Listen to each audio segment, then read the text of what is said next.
आपल्या goes goes goes किंवा पिस्सू वगैरे पिसवा बोलतो आपण. त्याला आपण परोपी बोलतो. पॅरासिटिक डिसीज बोलतो. एक झाले एक्सटर्नल, एक झाले इंटर्नल. त्यानंतर जे व्हायरल डिसीज असेल, जसं राणीखेत नावाचा ऐकला असेल, मानमोडी नावाचा आहे, त्याच्यानंतर गंभोरा आहे, त्यानंतर तुम्हाला देवीचा रोग म्हणतो बघा, आपल्या याच्यावर चट्टे चट्टे पडतात, जसं कोंबड्यांना पण होतात, त्याला फाऊल पॉक्स म्हणतो. फाऊल पॉक्स आहे. त्याच्यानंतर 1 दिवसाच्या पिल्लाला सर आम्ही पहिले सांगितलं ॲक्च्युली म्हणजे आपण वॅक्सिन करतो है ना. हर एक डिसीजचं वॅक्सिन करतो आपण, MD वॅक्सिन, हर एक डिसीज आहे. असे काही असं बघितलं तर खूप सारे व्हायरल डिसीजेस आहेत, पण आपल्या इकडे जास्त प्रमाणात आढळणं.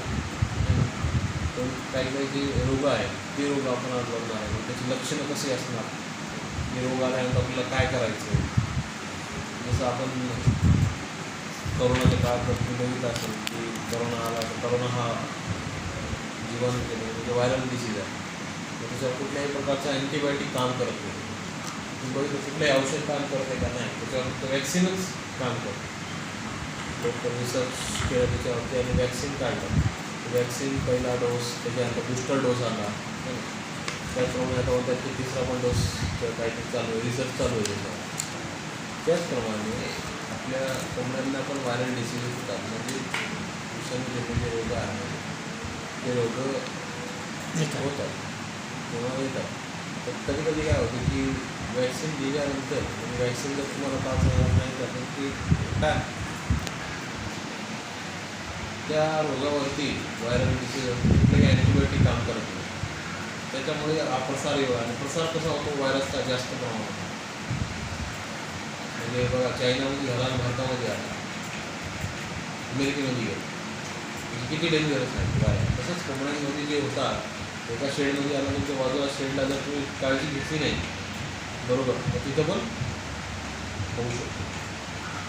तुम्ही बरोबर काळजी घेतली तर होणार पण नाही. जसं तुम्ही आता बघितलं करोना, वरच्या फ्लॅटवाल्याला कोरोना झाल्या खाली होत नाही कारण त्यांनी बरोबर काळजी घेतली. हात धुणे किंवा असे त्याचप्रमाणे आपल्याला जसं मी तुम्हाला बायोसिक्युरिटीने सांगितलं बाहेरचे लोक तुम्हाला प्रॉपर वॅक्सिनेशन करायचं आहे. त्याच्यानंतर तुम्हाला तुमचं शेडमध्ये वेल्डी क्लिनिंग बरोबर करायची आहे ना, क्लिनिंग करायचं आहे. तुमची शेडची जी क्लिनिंग झाल्यानंतर बंद ठेवायचं आपल्याला 14 ते 15 दिवस. या सगळ्या गोष्टी ज्या आहेत ते रोग कमी करा.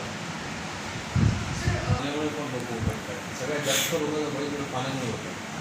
मग पाण्याचा आपण म्हणतो हार्डनेस, जसं आपण म्हणतो की आपल्याला एवढं हार्डनेस असलं पाहिजे, त्याचा pH किती असला पाहिजे, त्याच्यानंतर त्याच्यामध्ये काही मिनरल्स आहेत ते मिनरल्स प्रमाण किती असलं पाहिजे ते पण आपण आज बघणार आहोत. त्याच्यानंतर वेगवेगळे रोग जे मी तुम्हाला सांगितलं पहिले व्हायरल, त्याच्यानंतर बॅक्टेरियल रोग आहे. त्याच्यानंतर आपण जे आहे काही जसं म्हणलं की प्रोटीनची कमतरता झाली. आपण बघितलं की प्रत्येक वेगवेगळ्या वयानुसार त्याला प्रोटीन द्यायला वयानुसार प्रोटीन जर कमी पडलं मग त्याची वाढ होत नाही. मग त्याचे वेगवेगळे लक्षण आहेत जसं की त्याचे पडतो बरोबर. जसं तुम्ही जर बघितलं चांगला पक्ष जर असेल तर तुम्ही पक्ष असे शाईन करतात, चमकतात है ना. जर प्रोटीन कमी असेल किंवा काही मिनरल्स कमी असतील तर त्याचे पंख काय असं कसं रुबाबदार दिसणार नाही. कालची तुमची कोंबडी आली तर रुबाबदार वाटत होती, सफेद होती. मग त्याचप्रमाणे आपल्याला तसं मॅनेजमेंट करणं गरजेचं आहे. तसंच आपल्याला ट्रीटमेंट करणं गरजेचं आहे. काही कोंबड्या एकमेकांना चोची मारतात, चोची मारतात, पिसं काढतात, समोर पिसं खातात, चोची मारतात, त्यांना आपण कॅन्सर म्हणतो. मग त्याचप्रमाणे काही कोंबड्या अंडी खातात, त्यांचे अंडी फोडतात की त्यांना आपण काय म्हणतो त्याच्या वाईट सवयी आहेत. चोची मारणे किंवा अंडी खाणे याला कोंबड्यांच्या वाईट सवयी असतात. तसंच काही काही कुत्र्यांच्या वाईट सवयी असतात, घोड्यांच्या, तसंच कोंबडीच्या वाईट सवयी असतात. काही काही लोकांना माणसांमध्ये आपल्याला वाईट सवयी असं काम करते.